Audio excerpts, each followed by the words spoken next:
what was your mindset going into that versus your mindset when you were going for the Tokyo trials? Mhm. Yeah, that's a really good question.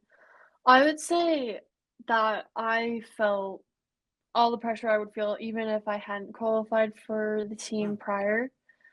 I really have, like, a split mentality for both, and Mm, I knew that this past summer I wanted to qualify in both, and just because I had made the team in open water wasn't gonna help me at all in the pool trials.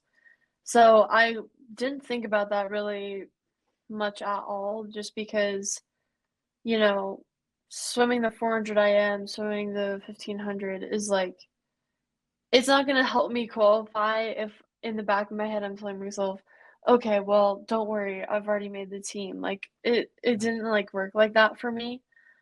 I wish it did give me a little more peace of mind during the competition, but I just knew that this was like a separate animal that I had to tackle.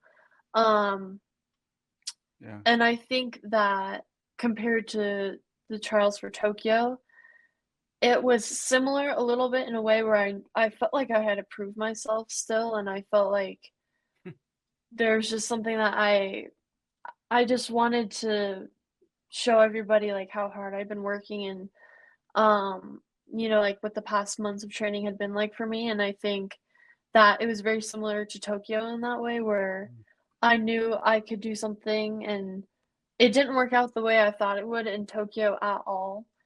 So my mindset kinda shifted, prior to me making the team in the 800 just because by that point in the meet, I was, like, dropped everything. I just dropped everything and was just swimming free. Um, and at the trials in India, it was just, like, kinda the opposite. I felt like I had this weight on me, and I felt like I wanted to prove to myself, like, first and foremost, that I could do it.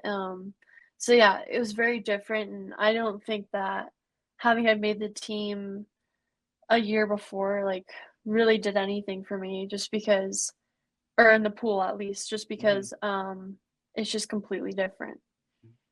Yeah, at trials, we were obviously there watching, and Mhm, certain athletes have so many events, and then you're scratching some, you're doing some, and you're mhm, one of those athletes. And it was like, wow, she's going for the back. Oh, she's scratching the 800. I guess, was this mhm, kind of always the game plan, or was it very much within the meet, you and I assume Ron, mhm. your coach, were kind of deciding this?